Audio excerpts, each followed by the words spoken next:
Na Facebook svog profila žen hrabro mi lajkovaš sliki. Kaži zdravo, kajke me vidiš. Ne, odgovor od moje. Ne takvi likovi, jedan kog ima po internetu.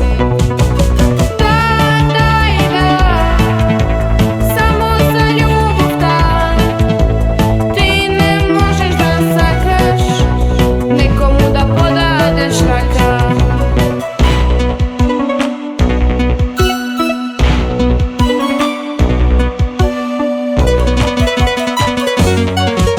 Mi pišu vaš porak i mudri, se praviš deka si tvoj.